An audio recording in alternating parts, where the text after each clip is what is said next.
안녕하세요. 우리 구약 성서 신학 이제 9번째 주 시작합니다. 음, 언젠가 오려나 언젠가 오려나 대면 강의의 기회가 이제 지금 9번째 주인데 뭐 이제 10번째 주까지 하고 5월 지금이 이제 5월 9번째 주면 5월 두 번째 주잖아요. 어, 5월 말까지 하고 6월에는 이렇게 오프라인으로 바뀌었으면 이제 좋겠습니다. 어떻게 여러분들 푹 연휴는 잘 쉬셨고, 그다음에 구약성서 신학 이제 반 돌았는데, 그래서 이제 오늘 보시면 이제 왕중에 출연해서 이제 사사 시대에서 이제 왕정 시대로 옮긴 이것도 아주 큰 과덕이거든요. 이스라엘 역사에 있어서. 그러니까 구약성서 신학에 있어서도 신정 정치 체제 이상에서 하나님의 왕이시다. 그러나 이제 인간 왕이 이제 나오게 될 수밖에 없는 거 요거에 대해서 이제 우리가 이제 보게 되는데 여러분들 이제 성서 신학적인 반성 이런 것들이 이제 좀 이제 말씀을 보실 때 이제 이전보다는 그 말씀의 어떤 상황들 형성 과정들 그 다음에 말씀이 우리에게 계속 보내주는 하나님의 메시지들 그 이면에 이 성경의 역사의 이면에 흐르는 하나님의 섭리의 손길들 이런 것들 이제 여러분들이 이제 성서 신학적인 이 연구를 통해서 여러분들 이제 발견하고 계실 줄로 믿습니다. 오늘 이 왕정의 출현에 대해서 이제 제일 중요한 이슈는 뭐냐 하면 이전에 사사 시대까지의 그 카리스마적인 리더십에서 이제는 왕정 제도라고 하는 제도적 리더십으로 이제 옮겨가는 이제 과정이 있거든요. 이거를 이제 신학적으로 얘기하면 이스라엘은 계약 백성이었고 이스라엘의 왕은 하나님이셨고 이스라엘은 하나님의 백성이었단 말이에요. 그런 어떤 그들의 전통과 그들의 이상적인 그런 통치 이념에서 이제 어디로 가냐면은 가나안의 도시 국가들처럼 가는 거예요. 가나안의 도시 국가들이 당시에 이제 왕정 체제, 군주 체제를 띄어서 그들이 행정적인 민첩함으로 위기에 잘 대처하고 또 부강하게 나라를 만들어 가는데 지금 이스라엘 백성들 우리가 사사 시대 말기 왕이 없던 시대 자기의 소견에 옳은 대로 행하였더라 이제 나온 것처럼 뭔가 질서가 안 잡히고 행정적인 어떤 집중력이 생기지 않고 그래서 주변 국가들에 비해서 뒤처질 수밖에 없었던 상황. 그렇다면 결국은 이들이 왕정 제도로 갈 수밖에 없었던 것이 그 당시 현실에 대한 일종의 순응 아니냐 이렇게 이제 볼 수 있는 거거든요. 근데 이제 여기서 이제 우리의 고민은 사무엘이 갖는 고민입니다. 사무엘에게 어느 날 이스라엘 백성들이 찾아와서 우리도 열방과 같이 왕을 세워 주십시오라고 했을 때 사무엘이 하나님이 우리의 왕이신데 어찌 너희들이 인간 왕을 요구하느냐 이제 그랬을 때 의외로 하나님께서는 사무엘에게 그들의 소원대로 왕을 세워주라 이렇게 이야기하거든요. 그러니까 이거에 대해서 우리 책의 저자들은 이게 단순한 수동적인 순응이 아니라 당시의 사회적인 변화 또 역사적인 발전의 과정 속에서 하나님께서 조종하고 계신다 이제 이런 표현을 쓰거든요. 그러니까는 여러분들 그 우리가 지난 주에도 봤듯이 하나님의 율법은 내러티브와 긴밀하게 관련돼 있어서 역동성이 있다 그랬잖아요. 마찬가지로 지금 그 하나님의 신정 정치 체제라고 했을 때는 이것이 그들의 삶의 이야기와 외따로 떨어진 절대적인 율법이 아니란 말이에요. 절대적인 법이 아니라 오히려 그들의 삶의 상황 속에서 새로운 시대의 도전에 응답하고 변화되어 나가는 그런 과제가 있었던 거고 그러한 상황 속에서 하나님께서 왕정 제도를 이제 허락을 하신 거거든요. 근데 문제는 뭐냐? 그 왕정 제도 속에서 이스라엘 백성은 언약 백성으로서의 정체성을 붙들고 있었어야 했는데 그러하지 못했다라는 거죠. 그러니까 이들이 신정정치 체제 그들의 통치 이념은 하나님이 직접 다스리시고 우리는 하나님의 언약 백성으로서 살아가야 되는 거였는데 시대 변화에 따라서 그들의 제도 자체는, 그들의 문화 자체는 가나안의 도시국가의 왕정 체제를 따라갈 수밖에 없었으나, 그러나 여전히 언약 백성으로서의 정체성은 유지하고 있었어야죠. 그들의 내용은, 컨텐츠는 하나님을 왕으로 섬기는 자들이었는데, 단지 겉모습만 왕정 국가로 갈 수밖에 없었고, 그런 상황 속에서도 그럼에도 불구하고 여전히 그들의 중심은 언약 백성으로서의 거룩성을 지키고 있었어야 되는데, 하나님의 말씀에 순종하는 국가가 됐어야 했었는데 그러하지 못했기에 그냥 가나안 바알 숭배로 갔고, 그리고 이방 그 혼합주의로 갔고, 결국은 멸망할 수밖에 없는 그들의 운명을 이제 우리가 보고 있습니다. 그래서 여러분들, 이걸 신학적으로 오늘의 삶에 반성하고 적용을 할 때, 오늘 우리가 포스트 코로나, 또 2020년도 이 IT가 이렇게 AI 시대 이렇게 무수하게 발전해 가는 이때에 우리가 기존의 교회 예배의 형태랄지, 기존의 신앙의 모습이랄지, 이제 이런 것들이 절대적인 건 아니거든요. 그러니까는 우리의 삶의 현상, 그 다음에 현실의 상황 속에서 우리가 여기에 맞춰서 또 대처해 나가는 그런 적극적인 조정의 기술은 필요하다. 그런데 중요한 건 중심은 변하지 말아야 된다. 우리의 거룩성, 하나님 앞에서의 계약 백성의 순수성. 그래서 어떠한 우리의 형식, 겉모습은 변하더라도, 그리고 앞으로 교회의 모습이 어떻게 바뀔지는 몰라요. 물론 기존의 교회 공동체의 모습이 여전히 갈 거예요. 금방 바뀌지 않을 거예요. 그러나 그럼에도 불구하고 벌써 변화는 시작되고 있고, 이런 상황 속에서 이제는 뭐 교회 안 나가도 되고 그냥 인터넷 예배로 그냥 좋은 목사님들 설교만 들으면 되지, 이제 이런 단순하게 생각할 건 아니란 말이에요. 왜? 그 겉모습 형태에 치중하다가 자칫 뭘 잃어버리면 우리 신앙의 순수성, 온전한 하나님의 백성으로서의 정체성, 하나님의 공동체를 향한 헌신, 그리고 공동체와 더불어 함께 살아가는 모습들, 이것은 초대교회 공동체로부터 오늘날까지 이어지는 모습인데, 그런 순수한 하나님의 백성들의 모이는 일을 그친다고 하는 것은, 그것은 큰 문제일 수도 있다라는 거죠. 그러니까는 여러분들이 오늘날의 삶의 상황에서 가장 중요한 게 무엇인가, 요거를 먼저 지키셔야 되고, 그 속에서 정말 이 시대에 가장 하나님께서 원하시는 교회의 모습을 또 우리가 고민하고 찾아 나가고 그렇게 확립해 나가는 그런 숙제가 신학적인 숙제입니다. 또 교회론적인 조직신학적인 숙제입니다. 이런 것들이 오늘 우리에게 있는데, 이 숙제를 잘 감당하기 위해서 여러분들이 이 구약 성서 신학, 또 신약 성서 신학, 이런 성서 신학의 근본적인 토대 위에서 우리들의 신앙의 적용을 오늘날 잘 조직신학적으로 이제 또 만들어가야 되는 그러한 과제가 우리에게 있습니다. 자, 1. 이스라엘의 위기, 그리고 왕정으로의 전환. 그래서 여러분들 책은 343쪽이 되겠고요.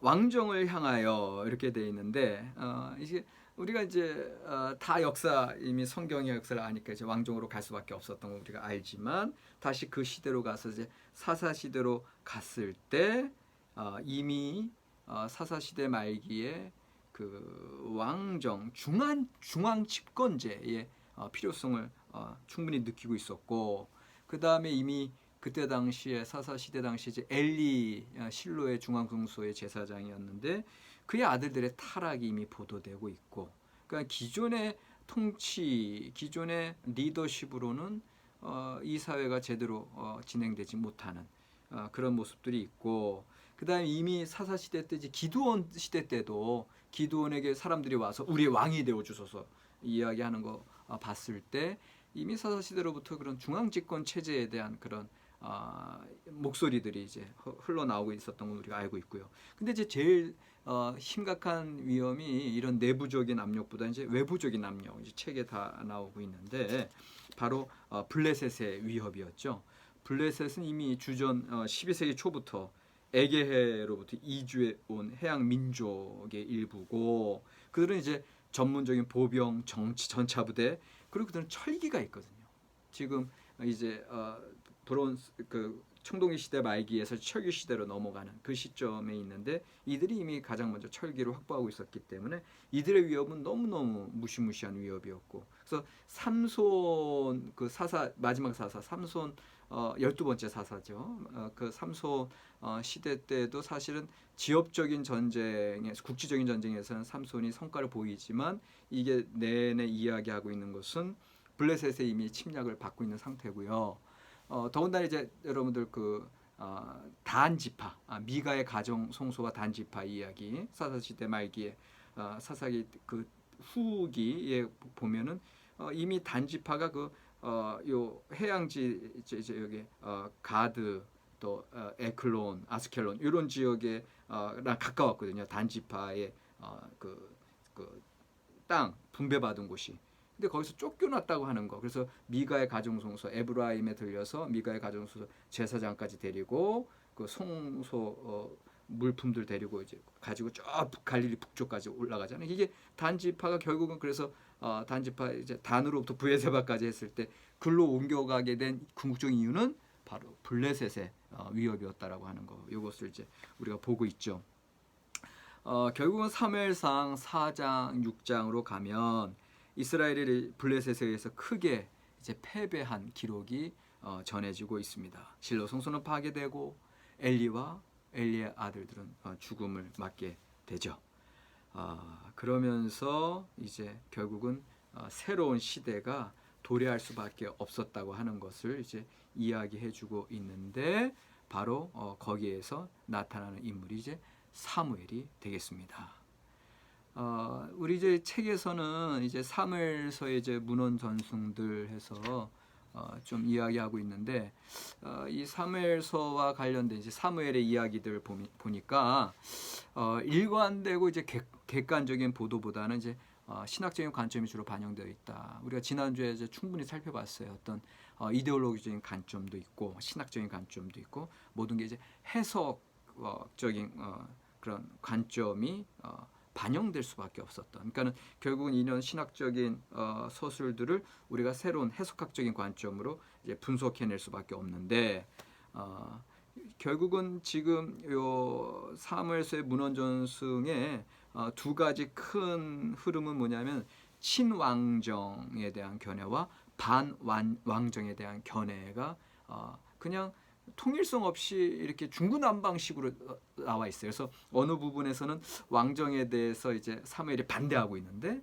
어느 부분에서 하나님께서 허락하고 계시고 그 다음에 또 어느 부분에 대해서는 사울이 왕이 되는 것에 대해서 사람들이 싫어하는데 또 어느 부분에서는 또 그걸 긍정하고 있고 이런 반왕정과 친왕정의 이 문헌전승들이 그냥 뒤죽박죽 뒤섞여 나오는 것 같이 느껴지는데 우리 교재 352쪽에서는 이 양쪽 견해의 혼재는 혼돈을 야기하기보다는 오히려 왕정이 세워질 무렵에 혼란과 긴장을 그대로 반영하고 있는 것으로 보는 것이 바람직하다. 이게 상당히 맞는 해석이죠. 그러니까 이런 신학적인 해석학적인 관점으로 이 이야기를 이제 우리 교재 저자들은 살펴보고 있습니다.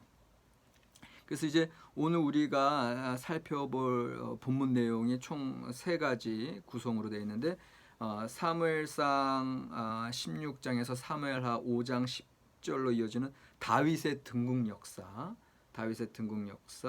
그다음에 사무엘하 9장 20절에서 또 왕상 1장 2장까지 이어지는 다윗의 궁정 역사. 그러니까 다윗 중심으로 지금 우리가 보고 있는데 다윗의 등극 역사, 다윗의 궁정 역사인데 이 다윗의 궁정 역사는 딴 게 아니라 왕위 계승 내러티브예요. 왕위 계승. 다윗 다음에 누가 왕이 될까? 왕위 계승 내러티브. 이게 유명한 내러티브. 사무엘하 9장에서 20장 그리고 열왕기상 1장 2장. 이거는 여러분들 기억하셔야 될 부분이고요. 그다음에 끝으로 왕상 3장부터 11장. 왕상 3장부터 11장이 이제 솔로몬의 통치 내러티브가 쭉 이어지고 있는데 이런 큰 3가지가 후대의 어떤 예언자적인 편집으로 지금 이 사무엘서가 이제 이루어가고 있다. 그러니까는 요거는 이제 사실은 최종 편집자는 이제 신명기 역사가죠. 우리가 지난번에 살펴봤듯이 여호수아 사사기, 사무엘상하, 열왕기상하 이게 이제 신명기 역사가의 관점이 이제 마틴 루터가 얘기했던 거, 신명기의 그 계약 사상 중심으로 해서 이후에 펼쳐진 여호수아 사사기, 사무엘상, 열왕기상하가 이제 신명기 역사가에서 쭉 진행되고 있다. 요게 이제 최종 편집자는 이제 신명기적 역사가인데 그 이전에 이 왕들에 대해서 견제하고 있는 그런 예언자들의 어떤 음성들, 그들의 목소리들이 이제 어느 정도 반영되어 있다가 최종적으로는 신명기 역사가에서 편집되고 있다. 이게 이제 교재에서 우리에게 이야기해주고 있는 내용이고요. 그래서 우리는 바로 354쪽에 사무엘 이제 인물 중심으로 오늘 간다 그랬어요. 사무엘부터 한번 보겠습니다. 사무엘 시대의 이제 위기와 전환이다. 이건 여러분들 벌써 딱 봤을 때 이미 사무엘 이전에 그 엘리 시대, 엘리 아들들, 그 다음에 그들의 죽음과 언약궤를 블레셋에 이제 뺏겨서 다곤 신당으로 가잖아요. 이제 그것이 이제 위기인데 그런 위기 시대에 그 엘리의 실로의 중앙성소에 엘리 밑에서 소년이 자라고 있었죠. 하나님과 사람들 앞에 은혜를 입은 사무엘이 있었다고 하는 거, 이것이 이제 그 위기의 이제 전환으로 드러나게 되죠. 바로 한나라고 하는 여인의 절망으로부터 요 새로운 하나님의 계획이 시작되고 있다. 이렇게 교재에서 딱 드라마틱하게 이제 이야기하고 계시고요. 하나님의 은혜로서 들으심 받은 사무엘, 여러분들 쉐무엘 이름 자체 하나님께서 들으셨다, 들으심 받았다. 쉐무 할 때 be heard 수동태죠. 하나님 쉐무엘은 하나님이고 하나님 앞에 들으심 받은 사무엘. 그러니까는 여러분들 참 지난번에 출애굽기 때도 그랬고요. 지금 요 또 위기 시대, 사사 시대에서 왕정 시대로 넘어간 이 위기 시대 때도 항상 절망적인 상황 그리고 부르짖음과 탄식으로 시작할 수밖에 없는데 그 부르짖음 탄식을 하나님께서 들으신다고 하는 거, 이미 구원이 시작된다고 하는 거, 이것으로부터 이제 우리의 성경의 역사는 그렇고 우리 기독교인들의 역사, 우리 기독자의 삶은 절망으로부터 고통으로부터 시작되는 거거든요. 하나님의 은혜죠. 이렇게 우리 왕정 시대의 역사도 시작되고 있고요. 하나님의 은혜로운 행위였다. 뭐가? 사무엘의 출생 자체가 그 한 여인의 그 부르짖음과 눈물을 보시고 들으시고 사무엘을 허락하신 것 자체가 하나님의 은혜로운 행위였고, 그런데 이 하나님의 은혜로운 행위 자체가 결국은 한 여인에게 향한 행위가 이스라엘 국가 전체에 향한 하나님의 은혜의 시작이었다. 이렇게 보여지는 거죠. 한나의 노래는 이제 여러분들 나중에 마리아의 송가 메그니피카, 이제 누가복음 1장 46절 이하에서 펼쳐지는 마리아의 노래와 더불어서 약함을 강함으로 변화시키시는 하나님의 은혜, 비천함을 고귀함으로, 배고픔을 채우시고 가난함을 부유함으로, 이런 반전에 대한 노래의 대표다라고 우리 책에서는 이야기하고 있고요. 그래서 이 당시에 그 이스라엘의 위기로부터 하나님께서는 이제 사무엘을 통해서 이제 구원하시는데, 이미 사무엘상 5장 6장에서 그 구원의 소망이 이제 보이는 게 법궤가 돌아오죠. 다곤 신당, 그 다곤의 우상들이 다 그 법궤 앞에 이제 무릎 꿇고 다 무너져 내리고, 이래서 이제 그 어린 송아지를 이제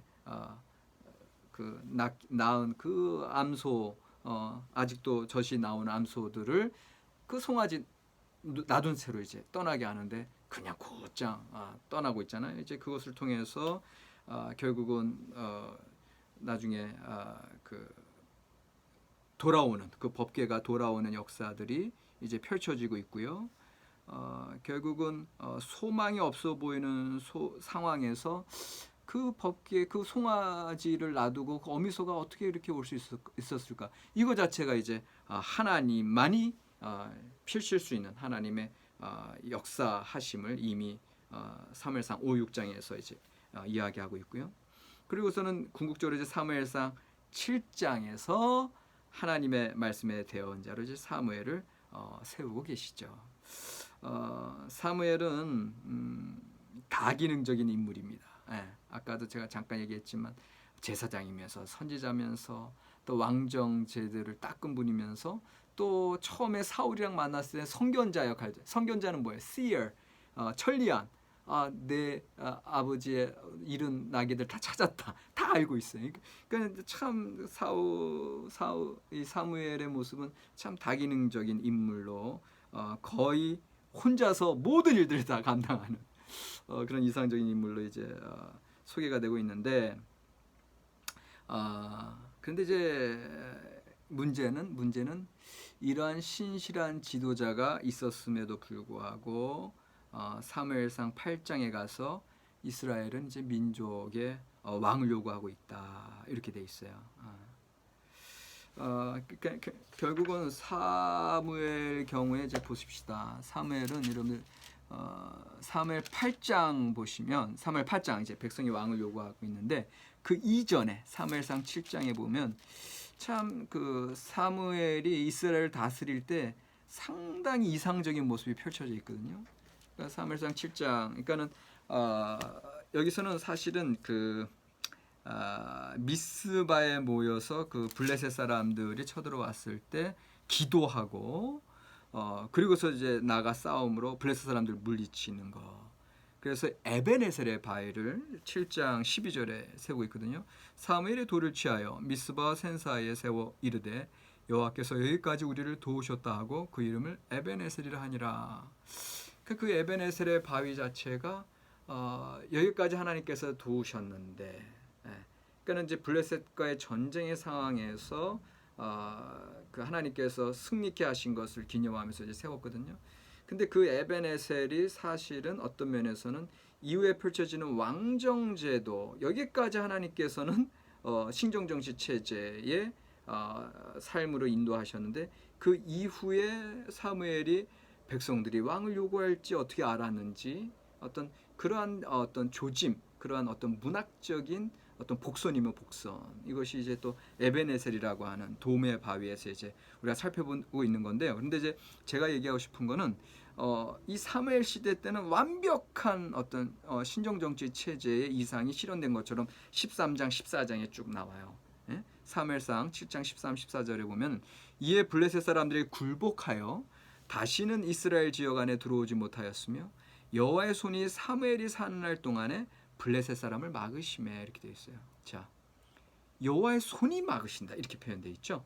그러니까 결국은 하나님이 직접 다스리시고 하나님이 직접 막고 계시고, 기존의 그 사사 시대 그 왕정 체제, 그 신정 체제 이상이 그대로 나오고, 그다음 14절 블레셋 사람들이 이스라엘에게서 빼앗았던 성읍이 애굽으로부터 가드까지 이스라엘에게 회복되니, 그러니까 정치적으로 또 그 빼앗겼던 도시들을 회복하는 역사, 그리고 이스라엘이 그 사방 지역을 블레셋 사람들의 손에서 도로 찾았고, 더 나가서 또 이스라엘과 아모리 사람 사이에 평화가 있었더라. 여기서 얘기하는 아모리 사람은 이제 그 가나안 족속들을 대표해서 얘기하는 거거든요. 그러니까는 결국은 이스라엘 백성들이 가나안 땅에서 기존의 가나안 백성들과의 관계도 화평, 그 다음에 새로운 위협, 신흥 해양 세력이었던 그 블레셋도 평정하는 이런 일들. 그래서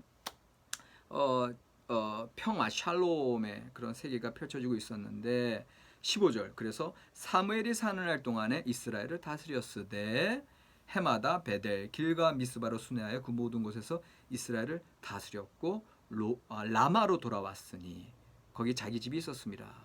그래도 여호와 제단을 쌓고, 여기까지가 사무엘상 7장이란 말이에요. 그런데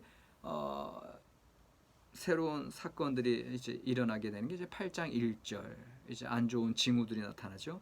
사무엘이 늙음에 그의 아들들을 이스라엘 사사로 삼으니, 여기서부터 이제 엘리의 아들들이 그랬던 것처럼 지금 사무엘의 아들들의 어려움으로 인해서 결국은 이스라엘 백성들이 사무엘에게 이제 왕을 요구할 수밖에 없는 상황으로 가게 됩니다.